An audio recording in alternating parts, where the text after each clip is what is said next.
सुरुवातीलाच मित्रांनो नमस्कार. आपणा सर्वांना महत्त्वाची आनंदाची बातमी. शिवसेनेच्या सुप्रीम कोर्टातून निकालाच्या संदर्भातील आनंदाची बातमी. उद्धव ठाकरेंकडे पुन्हा धनुष्यबाण आणि शिवसेना पुन्हा ठाकरेंकडे.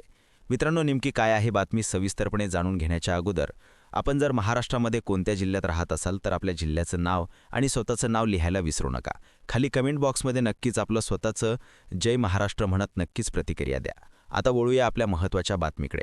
शिवसेना पक्ष आणि एकनाथ शिंदेंची शिवसेना या दोघांपैकी धनुष्यबाण चिन्ह आणि शिवसेना कुणाकडे असावी?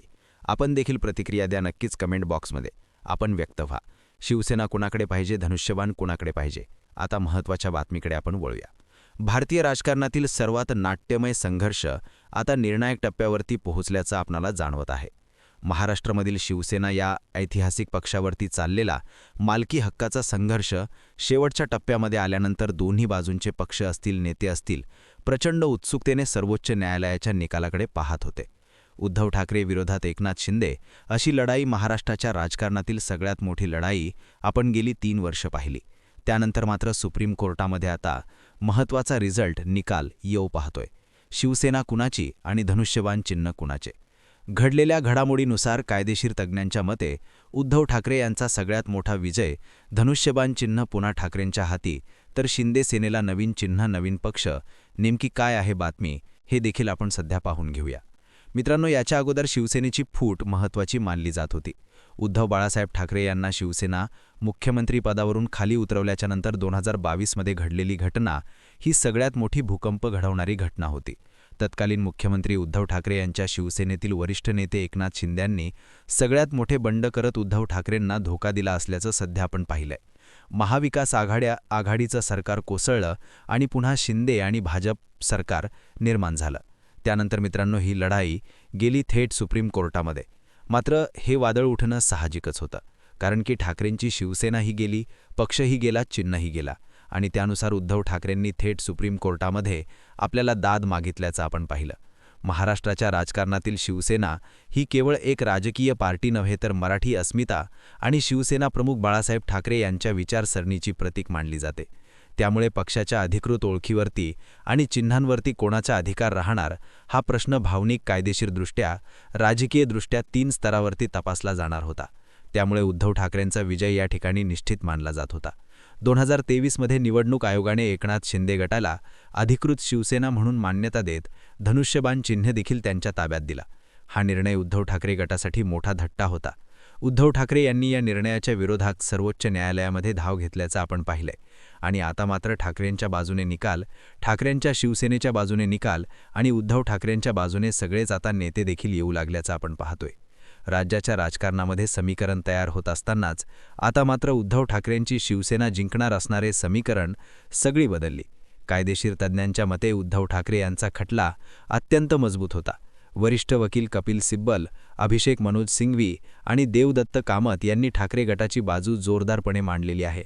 यांनी स्पष्ट केले की पक्ष केवळ आमदारांचे संघटन नसते, तर पक्षाचे मूळ उद्दिष्ट, विचारसरणी आणि नेतृत्वाची परंपरा हाच पक्षाचा थेट मोठा आत्मा असतो. यांच्या जोरावरच पक्ष तयार होतात, पक्ष निर्माण होतात. त्यामुळे बाळासाहेब ठाकरे यांनी स्थापन केलेल्या मूळ शिवसेनेचे संविधान उद्धव ठाकरे यांच्या ताब्यात आहे. संविधानानुसार चावलणारा पक्ष हाच त्यांचा खरा पक्ष असतो. त्यामुळे शिवसेना पक्षप्रमुख हा सर्वोच्च निर्णय घेणारा पदाधिकारी असतो. यामुळे या पार्श्वभूमीवरती एकनाथ शिंदेंनी केलेले बंड हे त्या विरोधात होते. म्हणून असा ठाम विश्वास उद्धव ठाकरे यांच्या वकिलांनी सुप्रीम कोर्टामध्ये मांडल्याच्यानंतर इकडे मात्र जल्लोषाचे, आनंदाचं वातावरण सुरुवात झाली होती. शिंदे गटांनी न्यायालयात असा दावा केलाय की पक्षाचे बहुसंख्य आमदार आणि खासदार आमच्याकडे आहेत, त्यामुळे आम्हीच खरी शिवसेना आहोत. त्यामुळे आम्हीच खरी शिवसेना असल्याकारणाने आम्हाला पक्षाने चिन्ह मिळावं. लोकप्रतिनिधींचा आधार हाच पक्षाचा खरा चेहरा असल्याचा युक्तिवाद शिंदे गटाने मांडलेला होता. परंतु सुप्रीम कोर्टाने या युक्तिवादावरती प्रश्नचिन्ह उभं केलेलं दिसतंय आणि इथेच मात्र बाजू पलटून पुन्हा उद्धव ठाकरे यांच्या हातामध्ये सगळं काही येतंय. अशाही चर्चा होत्या, जर फक्त बहुसंख्य आमदार मिळवणे हाच निकष असेल तर कोणत्याही पक्षात बंड करून नवीन नेता स्वतःला पक्षप्रमुख घोषित करू शकेल. त्यामुळे हा दृष्टिकोन धोकादायक ठरू शकतो, अशी सुप्रीम कोर्टाने सर्वात मोठी टिप्पणी करत महाराष्ट्राच्या राजकारणामध्ये सगळ्यात मोठा राजकीय बॉम्ब टाकून दिलाय. मित्रांनो, उद्धव ठाकरे यांनी अलीकडेच दिलेल्या मुलाखतीमध्ये सांगितलंय की सत्याला वेळ लागतो पण शेवटी न्याय मिळतो. आम्ही कायदा आणि लोकशाहीच्या मार्गाने लढत आहोत. आमचा पक्ष, आमचं चिन्ह, आमची विचारसरणी कुणीही चोरू शकत नाही असं उद्धव ठाकरे वारंवार आपल्या सभांमधून, आपल्या पत्रकार परिषदांमधून सांगत होते. ज्या शिवसेना प्रमुखांनी शिवसेना गेली 50 वर्षापूर्वी स्थापन केली, ज्या शिवसेनेचं पक्ष आणि चिन्ह आम्ही देवाऱ्यामध्ये गेल्या 50 वर्षांपासून पुसतो आहोत, ते दुसऱ्या ऐऱ्यागैऱ्याच्या हातामध्ये जाताना आम्हाला दुःख होत आहे. मात्र शेवटी सत्याचा विजय होतोय हे देखील त्यांनी स्पष्टपणे त्या ठिकाणी आपलं मत मांडल्यामुळे शिंदे गटाला सगळ्यात मोठा खबरवाद धक्का या ठिकाणी बसल्याचं बोललं जात आहे. उद्धव ठाकरेंची शिवसेना ही शिवसेना प्रमुखांची शिवसेना असल्याचं त्यांनी देखील म्हटलेलं आहे. एका ज्येष्ठ शिवसैनिकांनी म्हटलं की धनुष्यबाण हे केवळ चिन्ह नाही, ते बाळासाहेबांच्या विचारांचं प्रतीक आहे. ते पुन्हा आपल्या हातात येईल ही माझी खात्री आहे, असं ज्येष्ठ शिवसैनिक मुंबईमध्ये गेल्या 3 महिन्यापासून आपली मतं व्यक्त करत होते. जेव्हा महाराष्ट्राच्या राजकारणामध्ये उद्धव ठाकरेंकडे पक्षांचे चिन्ह येईल, तेव्हा मात्र शिवसेनेचे अधिकृत नाव आणि चिन्ह परेत ठाकरेंकडे गेल्यास शिंदे गटाचा राजकीय पाया पूर्णपणे ढासळून जाईल.